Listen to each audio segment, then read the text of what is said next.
breaking the co-ops that might that might compete against the chocolate industry. And I mean, the fact of the matter is the Harkin-Engel Protocol has done nothing substantive, and they're hoping that this deadline will pass with you know, not too much bad publicity. Mr. Guyton, what about the issue that if you did raise the price you pay, the farmers, the small farmers, wouldn't need to employ child labor and others at the lowest possible wages to be able to produce your product? Well, I'd just like to turn back again to the fact that these small-scale farms are family farms. And what we find that children are working with their parents on the farm. These are not workers that are hired from other places. They're children working with their parents on the farms. And I'd just like to turn back again to some of the programs we have on the ground. We have a regional program. You can't hide behind the fact that they're small family farmers. You completely control, the industry controls the market in Cote d'Ivoire. No one can sell without going through one of the large corporations that are members of the international chocolate organizations. And if you really wanted to improve conditions for farmers, there would be an agreement to raise prices by 10 or 20%. And what that would mean would be that large firms like Cargill and ADM and those who buy from them like Hershey and Nestle's would have to pay more money and would make less profits. It's that simple. And they don't want to do that because they're in the business of making money. They're not in the business of developing Cote d'Ivoire and keeping children out of poverty. That is fundamentally not what they're about. And it's very simple what could happen. They could agree to regulations of their industry that would translate into price controls for farmers. And they don't want to do that. And so they will do everything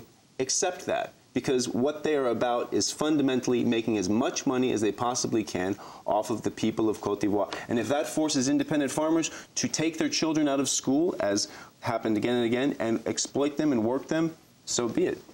William Guyton? Well, I'd like just to explain, I started to talk about the programs that we have on the ground. Your programs do not pan out. When I went to fact check, I didn't find any. Tulane University has been contracted by the U.S. government to investigate this. Tulane's report came out about a month ago. It found that you had no standards for your protocol. It found that you had made no progress on the ground. I mean, you have no case, really, to say that you're trying. Bill Guyton. I disagree with that, and I wanted to talk about the programs that we have on the ground. One of the ones that we're most proud of is the Sustainable Tree Crops Program, which is a program that was put into place in 2002, and to date it's reached over 55,000 small-scale cocoa farmers in West Africa. And what we've seen as the result of these programs is that farmers that have graduated are experiencing income improvements of anywhere between 25 to 50%. So additional income for farmers, and we're seeing also that they are following better social practices such as labor conditions. They also learn about HIV/AIDS and malaria prevention. The results are directly from the farmers themselves. I was in Cote d'Ivoire in September and had a chance to talk with many farmers along the way. Why did Tulane not find the same things? Why does Tulane University not find the same things that you claim? Why did I not find it? Why did no journalists find this? I read the Tulane report, and they talked very favorably about the Sustainable Tree Crops Program, which we're pleased to support. No, the Tulane University report says you have no standards that you're trying to meet, and it also says conditions on the ground have not changed. That's the fundamental fact in the Tulane report. The Tulane report, which we all can read, is very complimentary of what the program has done on the ground. It's reached many farmers, and we've seen improvements in incomes as well as social and environmental conditions for those who have graduated. We also have educational programs on the ground. We just launched a new educational program with the U.S. Agency for International Development, as well as some NGO partners to look at youth leadership programs and formal and non-formal education in both Ghana and Cote d'Ivoire. Mr. Guyton, if I can, I'd just like to get back to the issue I raised to you before about the issue of price. In a world where the buyers essentially are controlling the price that they pay for a product, does the industry see any need to raise prices to assure that the way that the product is produced is not only produces profit for the industry, but also provides a decent living standards for those who produce it? Well, the world market price is determined on the global scale on commodity exchanges in New York and in London. And what we're seeing today is that the commodity, for cocoa, the commodity prices are favorable at about $2,500 per metric ton. So there has been an increase recently, and that's from a variety of different factors. That doesn't get passed on to the farmers, though. We're seeing that from country to country, you do see some substantial differences. In Asia, for example, you see that the Indonesian farmers capture about 80% of the world market price. In some West African countries, it's 70, 75. In others, it's lower. So it does vary from country to country. Mr. Guyton, with all due respect, this really sounds like dissembling. The fact of the matter is 40% of world cocoa is produced in Côte d'Ivoire. The international cocoa firms control the ports, they control the market there. It would not be hard at all to have higher prices. In fact, until 1999, there was a structure for ensuring minimum prices for farmers. And U.S. firms lobbied hard to eliminate that. And due to a debt crisis, that was eliminated. And since then, prices have gone through the floor. Now, whatever the price in London is one thing. What matters to the farmers in Côte d'Ivoire is what the price is at San Pedro, or more to the point, what the farm gate price is.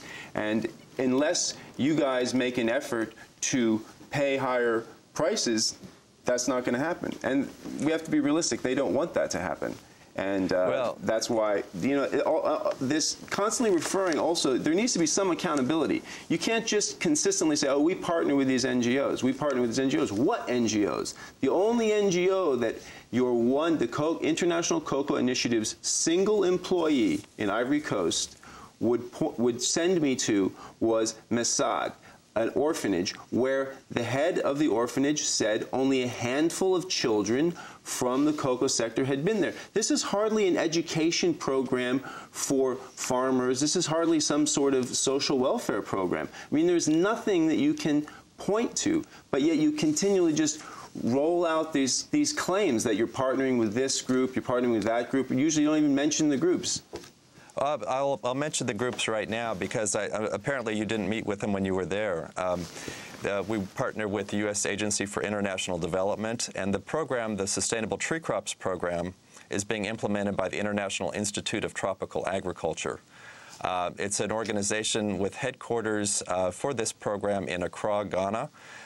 In each of the countries these are all irrelevant facts. I met with the main development bodies there. I called the USAID.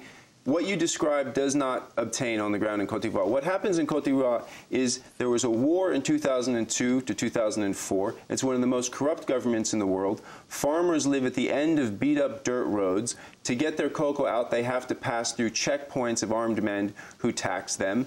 And the large cocoa companies do nothing to redevelop the roads, like pave roads or build schools. They make no effort to redistribute wealth, and that's the fundamental fact. We're going to have to leave it there, but after break we are going to talk a little about fair trade chocolate.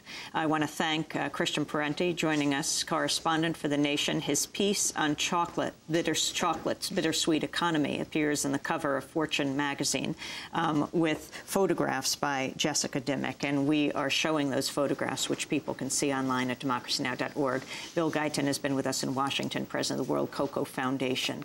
Today is Valentine's Day. We're talking chocolate and diamonds. Stay with us.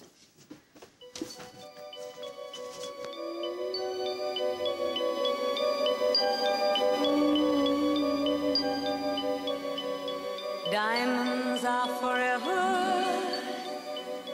They are all I need.